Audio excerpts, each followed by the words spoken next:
Hi friends, welcome to కొత్తగా చందమామ కథలు. ఈరోజు మనం మంచి శాస్తి అనే కథ చెప్పుకుందాం. అనగనగా ఒక రాజ్యం ఉండేది. ఆ రాజ్యంలో ఒక ఊరు ఉండేది. ఆ ఊరిలో ఒక పెద్ద కుటుంబం ఉండేది. తాత, అమ్మ, నాన్న, అక్క, తమ్ముడు, ఇలా చాలా పెద్ద కుటుంబం ఉండేదన్నమాట. ఆ కుటుంబంలో అందరికంటే చిన్న ఒక అమ్మాయి ఉండేది. ఆ అమ్మాయి చాలా మంచిదే, కానీ ఒకే ఒక్క దుర్గుణం ఉంది. అల్లరి చేస్తుందన్నమాట. ఆ అమ్మాయి అల్లరి చేస్తే ఇంట్లో వాళ్ళందరూ బెంబేలెత్తిపోవాల్సిందే. ఆ ఇంట్లో ఉన్న బల్లల సొరుగులు తీస్తుంది, కాగితాలు తిరగేస్తుంది, అన్నిటినీ కెలికి చూస్తుంది, చిందర వందరగా పడేస్తుంది, ఎక్కడ తీసిన వస్తువు అక్కడ పెట్టదు. ఇలా ఎంతో అల్లరి చేస్తుంది. ఇందువల్ల ఆ అమ్మాయి అందరి నోట పడింది. తను అల్లరి పిల్ల అని అందరితో తిట్టించుకుంటూ ఉండేది. తనకు ఉన్న మంచి పేరును కూడా కోల్పోయింది. అయితే ఒకరోజు ఇంట్లో ఎవరూ లేరు. అందరూ ఎక్కడికో వెళ్ళారు. అమ్మాయి ఒక్కతే ఇంట్లో ఉందన్నమాట. ఇదే మంచి సమయం అని అనుకుంది. మనసులో ఎంతో సంతోషం హెచ్చింది.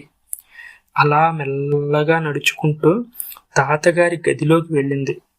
అక్కడ తాతగారి గదిలో ఉన్న టేబుల్ మీద సులోచనాలు అంటే కళ్ళజోడు, పొడుంకాయ కనిపించాయి ఆ అమ్మాయికి.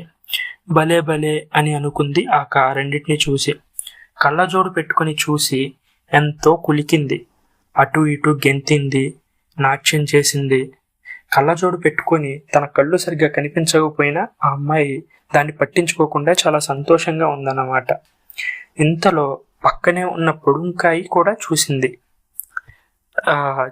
కళ్ళకి పెట్టుకున్న కళ్ళజోడిని తీసి బల్ల మీద పెట్టింది. ఆ పొడుంకాయ మూత తీయాలని ఎంతో ప్రయత్నించింది. అయితే ఆ మూత ఎంతకీ రాలేదు.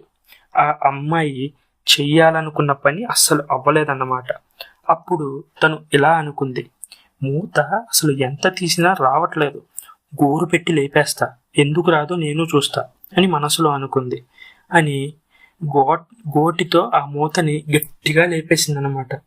ఆ ఫోర్స్కి ఆ గిన్నెలో ఉన్న పొడుము అంతా ఆ అమ్మాయి మొహం మీద చిమ్మింది. లోకమంతా చీకటి కమ్మింది. అంటే ఆ పొడుము కళ్ళల్లో పడి కళ్ళల్లో నీళ్ళు వచ్చేసి అంతా మసగమసగ్గా అయిపోయిందన్నమాట. ఆ పొడుంకాయి కింద పడి పెద్ద శబ్దమైంది. ఆ అమ్మాయి బావురుమంది. అప్పుడే ఇంట్లోకి వచ్చిన తాతయ్య ఆ అమ్మాయి చేసిన పని చూశాడు. ఆ అమ్మాయికి లెంపకాయలు ఇచ్చాడు. అప్పటి నుంచి ఆ అమ్మాయి తన అల్లరిని బాగా తగ్గించేసింది. ఇంట్లో వాళ్ళు ఏం చెప్తే అది వింటూ మంచి పిల్లగా ఉండడం ప్రారంభించింది. ఈ కథ మీకు నచ్చినట్లయితే మీరు లైక్ చేయండి, మీ ఫ్రెండ్స్ అందరికీ షేర్ చేయండి.